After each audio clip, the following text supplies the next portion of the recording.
What's up guys, Omni here. You guys know how it goes, another day, another video. Last night I tweeted I sleep what recent news, topics, tweets, videos y'all want me to talk about tomorrow. And yeah guys, today is the official legendary day, Tuesday 2/22/22.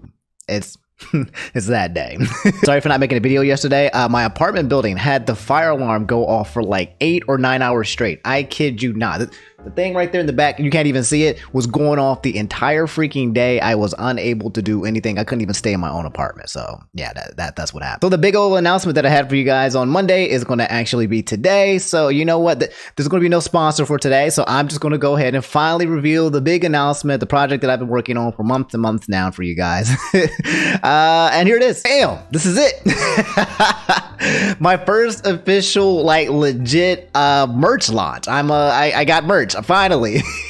And it took freaking forever. I'm not even going to the details. I lost a couple $1,000s, and I think I also got scammed during the process of one of the prior companies I was working with. However, yeah, I'm working with the guys with Juniper, and yeah, they helped me to launch my first official merch hoodie. It's called the I Sleep hoodie. This is basically a dedication to freaking like over a year of us making this, you know, I sleep, waking up kind of videos and tweets. This series is the legendary I Sleep hoodie merch. I'm excited. I'll have the link in the description below. It's wearitomni.com. So, you know, like, you know, not lay it Omni, but wear it Omni. So, but here are some cool things about this, by the way. One, if I sell enough of these bad boys, you guys know the mug that I hold in my avatar. I'll show a picture of it right here.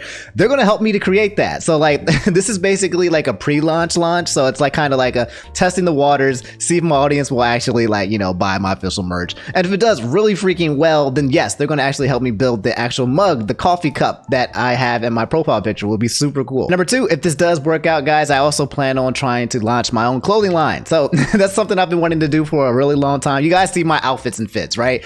It's a very minimalist look. I like the entire minimalist look, and I have a lot of ideas for clothing styles. I've always wanted to get into it, so this looks like it might be happening. So yeah, that's the big announcement. It took me months to get this done. You guys have no idea. It's available if you guys want to buy it today. And yeah, if you guys do buy it, take a picture of it, show me on Instagram, on Twitter, and I'll be showing you guys throughout the rest of the series. I really appreciate all the support. So guys, the end of an era and the end of a legacy. My boy Chef back, and a lot of you guys asked me to talk about this really fast. Arthur, okay? Everyone's favorite Arthur. The final episode aired today. I don't even know how long this show has been around. I know it's been at least 20 years of Arthur has been here. Now, I didn't know if this was an ongoing thing, or if it paused or it stopped, but yeah, it's done. It's it. GG's no more, and that's it's kind of sad to see. I mean, everything comes to an end, but man, you still hate to see it. The final scene shows all of the characters grown up. Anyway, this tweet by Discussing Film basically breaks down the ending for all the characters and what they became. Arthur, like I said, he's a graphic novelist. DW is a traffic cop. Okay. Buster is a school teacher. Francine runs a sneaker company. Muffy is running for mayor. Binky is a weatherman, and George manages the sugar bowl. So yeah, guys, that's the end of Arthur. Let me know how you guys feel. I mean, I haven't watched Arthur in forever, so like, it doesn't break my heart to see it end because I haven't been like involved with it. But at the same time, it does feel like it feels like things age, right? It sucks to know that things do come to an end eventually. That's basically how I'm feeling. All right, you hate to see it happen. Sachin, Kelson, and a lot of you guys asked me to talk about this really fast. I mean, it's not too much to say. It's just basically a breaking announcement that happened a couple of days ago. The Queen testing positive for COVID-19. Ain't she like 99? I'm pretty sure she's like 99 or 98 years old. And now I think they said that she tested positive for COVID-19 and she was showing mild symptoms of the actual disease. So what does that mean? I don't know. I imagine if there is a booster, if there's immunization, if there's anything to protect us against from Omicron and all this stuff, that she has been forcibly fed this, right? She has like the 5th booster that hasn't even come out yet. Like she has like scientists specifically designed to keep her life span up, right? So like, I feel like she would be one to survive this. But yeah, let me see if there's any extra information for you guys. I think the only thing is that people are kind of worried that because she's super old, obviously, if you catch COVID, it's usually super not good. But yeah, let me see if there's any extra information for you guys. Yeah, there's not a lot of information, which makes sense. You know, they're not going to tell us all the details of what's going on with the Queen, dog. Like, I wouldn't be surprised, like, if she was like, you know, not doing super well, but they were giving us fake news. But basically saying that she's canceling a lot of her appointments, and they keep describing describing all her COVID symptoms as mild. So yeah, you guys can blame Jay Schlatt for this entire thing happened. You guys all know my boy Jay Schlatt. He got his entire check mark removed from Twitter for suggesting that the Queen might pass away at a certain time period, and it's happening. So yeah, we'll see what happens to that second check mark he just got. All right, guys. So I haven't seen it, but yes, Snack with ATM. A lot of you guys asked me to talk about this. Capcom announced both Street Fighter 6 and Capcom Fighting Evolution during their live stream thingy, and everyone loves it. I heard about this. I also heard that the symbol for it was kind of garbage. You guys know in high school or middle school we had to draw those S's. You had to do the 6 lines and then you connect it and all that jazz. I heard that was the S that they used for Street Fighter. That's kind of sus. But yeah, I haven't seen the trailer because I wanted to watch it with you guys here. So yeah, let's watch the teaser trailer, and also a Capcom Fighting Evolution. So I'm guessing that's a tournament type thing as well. So yeah, let's see what it looks like. Is that Ken? For you? The sweat on the dang. What the heck? The toes? Bro? Who's that? All right, you ready? Who is that? Also, this is copyrighted music. Every time they have a Street Fighter intro joint, those things are always copyrighted. Let me pause. Who the heck is this? Anyway, I think he's the new character that they teased a long time ago. Why is his freaking forearm so freaking huge? It's almost as big as his bicep, which should be. And then what's up with that creepy grin in the background? Where is Ken? Bring back Ken Mathers immediately. Okay, I don't want this dude right here replacing Ken. And also, can we talk about how like Ryu is like built like Hassan? He's built like a freaking box, like SpongeBob. Like you take his head, attach it, his entire body is just literally SpongeBob. I don't know how I feel about it. I like the hair. I like that they give Ryu the mustache and the beard. I like Ryu with some facial hair. I like the non-facial Ryu as well, but I don't know. It's a look. It's a look. Nah, this dude is creepy as hell. What is wrong with his smile, bro? Why is he smiling like that? It looks like when somebody say cheese and you try to force a smile when you're not really in a good mood.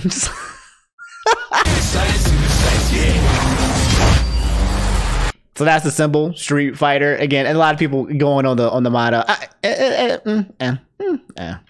Street Fighter 6. So, okay, there it is. That's the teaser and that's the trailer. Not much of a teaser or a trailer, I guess. It's just, you know, just a couple of graphics. It kind of shows what it might start looking like. It looks like it's going to be more realistic, not too cartoony. With like, you know, it's not going to get any cell shaded like Street Fighter 3. Probably not as cartoony as like Street Fighter 4. I wasn't a huge fan of the graphics on Street Fighter 5. So, yeah, Street Fighter 6 might start looking like, I don't know, like some Soul Calibur type stuff, or I don't know. A lot of you guys don't know this, but I am a huge Street Fighter fan. I'm a huge FGC player. Like, I've been playing Street Fighter since, I played Street Fighter 2, but I started playing seriously when I was playing Third Strike, and then I got really into Street Fighter 4, and then I absolutely hated Street Fighter 5. I was so disappointed about it compared to Street Fighter 4. It was just, I just did not like it. So I have high hopes for Street Fighter 6. I don't have high expectations though. Capcom, I can see them failing me for another series in a row. So we shall see. I'm going to keep my expectations extremely low and hope for the best. Let me know how you guys feel about Street Fighter 6. I don't know if they actually have a release date for it or not. Probably not. We're going to have to wait for that to come out and happen. But yeah, Street Fighter is on its way. The biggest fighting game of basically all time is here. So here's just a quick you need to know kind of thing. Little Luddins, a lot of you guys asked me to bring attention to it. But yeah, I said the Dragon Ball superhero movie is slated for a summer 2022 release this summer, which is only a couple months from now. And are you going to watch it? And the answer is absolutely heck yes. I'm not going to wait to watch these movies like I did before. All the other Dragon Ball Super movies, I just waited until infinity, and then I ended up watching it with my Discord. I'm not going to do it this time, okay? I'm caught up. I ain't doing it to myself. But this picture's pretty cool because it shows Goten and Trunks grown up and they're doing the fusion dance, bro. And obviously they're doing it wrong. So when they turn into Gotenks, they probably turn into fat Gotenks because their fingers are not lined up. But yeah, Goten looking like a freaking Goku now, like an adult Goku, and Trunks just, well, Trunks always looks like, I feel like Trunks, they just keep his face the same and then like his body just changes or morphs. But you got Krillin over there, and I'm guessing that that's his daughter that he has up there. I don't see the full picture, but yeah, that's just something that you guys probably need to know. Dragon Ball superhero movie coming out this summer. So guys, this morning, this is actually breaking news, Nabel, and a lot of people started reporting on this, but I watch my boy Nabelian the most. First look at the PlayStation VR 2 headset is finally here. And guys, I'm not gonna lie, it looks pretty freaking dope. I'm not huge into VR. I still have not stepped into the metaverse. I have so many friends who talk about the Oculus Rift and just VR and playing it at home and playing games where they're stuck in the world like freaking Sword Art Online, playing RPGs, jumping around. I'm like, I still have not done it. I'm not there yet. I'm waiting for someone else to do it and to just be like, and everyone give it a 10 out of 10. I'm waiting for that. And then I'll jump into it. But yeah, the picture looks pretty cool. The design looks great. Here's a top head picture of it right here, and here's a sideways picture of it. I feel like this has got to be it, right?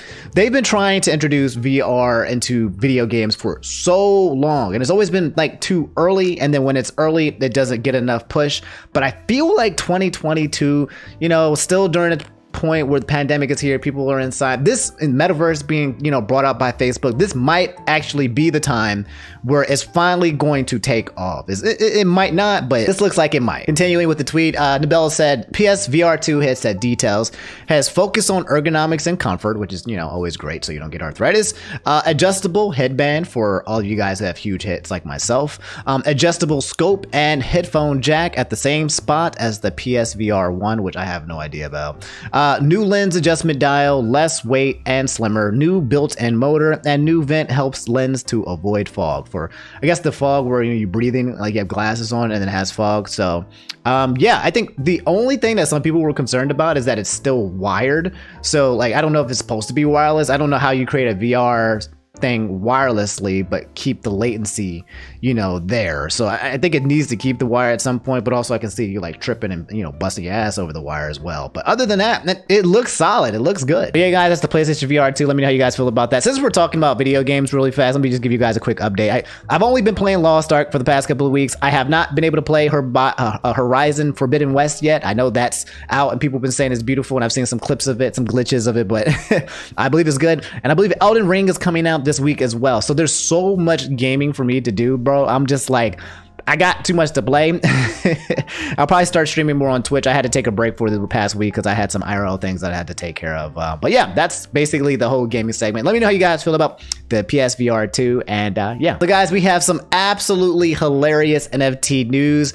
Says a massive NFT scam just happened. When it's this big, it's hard not to find it kind of funny. And it's linking me to an article from Dexardo that says more than $200 million in NFTs have been stolen from OpenSea using email phishing hacks. That what? The $200 million. You know what? This actually makes sense, man. We always joke about NFT bros and just how ridiculous it is for them to be getting into this headspace, and the kind of people who probably buy these things are the kind of people you can imagine. These are the exact same kind of people who are falling for phishing hacks and phishing scams. I mean, I'm gonna be honest. I haven't fell for a phishing thing, so I'm judgmental about it. I feel like I'm more aware than others. If you fell for a phishing thing, I mean, I'm not saying you're dumb. I'm not saying you're stupid, but like, you got, right? It's 2022. You can't be getting fished anymore, right? The entire NFT space over here, these bros got fished for more than $200 million worth of NFTs. And what does that even look like? This isn't like, hey man, can you send me a JPEG of your NFT, bro? And be like, yeah, sure, I can send you the NFT. No, these guys had to have gone in and somehow went through the blockchain and then acquired it through that. How do you steal an NFT? Anyway, reading further down, they updated their website with this message and are investigating the hack. Then replied, the CEO of OpenSea stated it is not connected directly to the website and the amount stolen is closer to 1.7 million. I doubt that. This was not a website hack, but a phishing scam. The CEO claims that the thief has 1.7 million in Ethereum from liquidated items. There is no word on how many NFTs and their value from Fenzer. I don't know what Fenzer is. And finally, it reads, to clarify, the phishing attack targeted individuals with NFTs on OpenSea, not the company itself. The website is not vulnerable. Users were, though. Users would click links that look like OpenSea. So it looks like basically OpenSea is a website, if you guys don't know, that hosts all the NFT space. Somebody went around to all the people who own NFTs and then started sending out emails, but had an email link that looked like OpenSea.io or something like that, and then they got. So yeah, guys, I think I figured out how they actually stole the NFT. So if you guys don't know, when it comes to cryptocurrency, a lot of people can store these things on wallets, a cold wallet or a hard wallet. Don't worry about the term. Basically, it's an imaginary online wallet that holds all your cryptocurrency, holds your Ethereum, it holds your Bitcoins, holds all that information, right? that's all you need to know about it. We don't need to go into details. You can also have a lender or like a website like Kraken or what's some of the biggest one? Coinbase. They can hold it for you. Anyway, this website here shows the key takeaways. A hacker stole millions of dollars worth of NFTs. It's thought that the hacker tricked users into approving transactions that allowed their wallets to be drained through an elaborate phishing attempt. So it's basically the equivalent of somebody in IRL tricking me for me to take out my own wallet and give them cash. And just literally just give away my cash. Literally give away millions of dollars out my pocket and be like, oh yeah, sure, here you go. And that's how you steal the NFT, by draining the actual wallet that contains the actual Ethereum. Anyway, that's the whole thing about NFT users getting scammed. Everyone loves to see it happen because everyone hates the NFT bros. So again, this is something that can happen regardless of whatever currency you have. This isn't just an NFT related thing. This happens all the time when it comes to any kind of form of currency, but we love to see the NFT bros suffer because right now nobody likes NFTs, and that's basically the entire scheme that's going around it. So yeah, let me know how you guys feel about the subject, and yeah. So my homie thoughts and opinions, and by the way, I love that username, by the way, said Russia started invading Ukraine. Now, I know there's a lot of you guys who don't know what's going on. I know you guys there's a lot of people here who have no idea what's going on, and I'm not going to lie to you guys as well. There are some details about this that I'm still missing as well. I initially did not even know why Russia was invading Ukraine. I didn't understand why US was getting involved and why this tension was building towards what people were saying would be a World War III. To be honest, I was kind of just ignoring it and just assuming that it wasn't going to be a big deal, you know, just kind of just hiding behind the internet and being like, I just pray that someone doesn't just say, hey, World War III is upon us, right? But I looked into it and I got some more information. I got educated. So I decided, yeah, in case you guys don't know what's going on, let me give you a TLDR, and let me not do it from my words, okay? I can basically explain it, but I feel like it would be a little bit convoluted. But I found a top post on Out of the Loop that basically explains what's going on and what's happening between Russia and Ukraine. And the answer here, it reads as this. The Russia-Ukraine tensions isn't anything new, but they recently started escalating with Russia amassing military on Ukraine's border, evacuating pro-Russian separatists from the eastern Ukraine while forcing young men to stay and allegedly conscripting them. They're shelling too. There's a war. The most realistic outcome is NATO not interfering and Russia not crossing past the Dnieper River. I don't know where the Dnieper River is, but basically saying that NATO won't interfere as long as they don't go past a certain part. Either or not taking Kiev with them, alternatively installing pro-Russian puppet government. What in the hell, fam? Nobody can say for sure, but it's very likely that Polish citizens shouldn't be personally affected by the potential war, as they're protected by NATO, which said that they won't interfere apart from the military equipment aid. So if you guys don't know, US actually had an embassy in Ukraine, and their embassy had to be relocated to Poland. So, you know, if Russia decides, hey, I'm going to go to Polish citizens as well, we got the U.S. embassy there, it's going to start looking kind of wild, but I don't think there's any expectations for them to go into Poland at the moment. And then it says, in terms of economical problems, if the war breaks out, you might see Ukraine's refugees/immigrants entering Poland, economic sanctions against Russia, or gas-related problems due to Polish dependence on Russian gas. So if you guys don't know, when it comes to times of war, usually the stock market will specifically go down.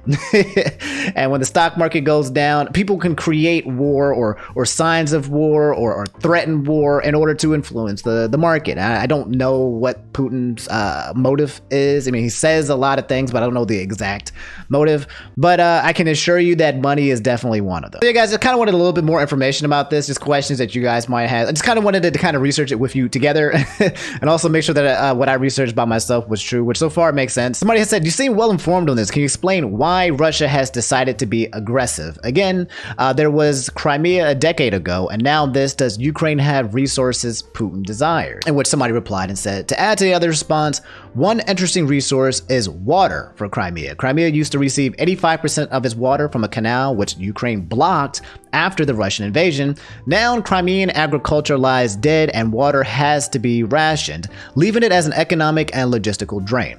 Russian attempts of developing groundwater sources remained unsuccessful, and the situation got even worse now that more Russian troops are stationed there. They have tried to force Ukraine to sign a deal and sue them in international courts, but nothing has worked yet. opening the canal is certainly one of the goals in a potential Russian invasion. So yeah, long story short, guys, it looks like eastern Ukraine, which is currently being invaded, is the biggest threat in terms of what's happening between Ukraine and Russia. A lot of refugees are fleeing to the west towards Polish, and I believe that might actually be the stand that NATO is making, where it's saying like, hey, if you cross this line, bro, then you stepping into like World War III territory, basically. And I think Russia is okay with basically just taking most of eastern Ukraine. So that's basically what's going on right now.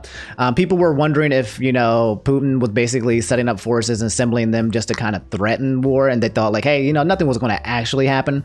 But yeah, no, it's actually happening. And now question is how much further will Putin go into Ukraine, and we'll, you know, only time will tell. So yeah, that's a quick TLDR. Hopefully that explained it for you, some guys who, if you haven't been following the conflict, if you're in America, if you're in the US, you're worried about us fighting World War III. I don't think that's going to happen, okay? But I don't want to jinx anything either. But from what I've been seeing, our involvement has to do more so with providing sanctions and penalizing, you know, Russia, but not actually going out there and attacking them. I don't think that's what's going to occur, but I ain't trying to jinx nothing either. But yeah, that's what's happening with Russia and Ukraine. Let me know how you guys feel. But all right, guys, that's all I have for today's video. If you made it to the end, do me a favor, drop a like, subscribe if you guys haven't already. A quick, again, reminder, if you missed it earlier, the big announcement, man, come to my website, wearetomni.com. Buy the merch, man. Support me, bro. That would be so freaking cool, dude. And if I can get enough, then it'll be astronomical, man. So, you know, just, you know, ask mommy for the credit card and and buy it up for the full squad, man. I hear it's really, really comfortable. I haven't gotten it yet. They're still making it. So when they do have it, I will be wearing it, which is why I've not been wearing it. But I know that it feels good. It's the same people that have made D'Angelo Wallace and a couple of other huge YouTubers merch. So I know that the quality is exceptional. So yeah, other than that, guys, I gotta push out a couple more videos for you guys this month. I got a quota that I'm trying to reach. I'm probably going to try to get more quantity over like 50-minute big chunky wongies. Give you guys more content. I'm still working on the Markiplier Smasher Pass thing. I don't know if I'm going to stream that on Twitch and then maybe just put it on the second channel, or maybe I'll just, you know, make it here, make it unique and put it on this channel. I don't know which one you guys care for, but I will make the video. Don't worry, it's still happening. A lot of things going down. So anyway, thanks for watching. I'm rambling. I love y'all. Y'all take it easy, brush your teeth, floss, and yeah, I'll hit you guys up as soon as I can. Take it easy. Peace.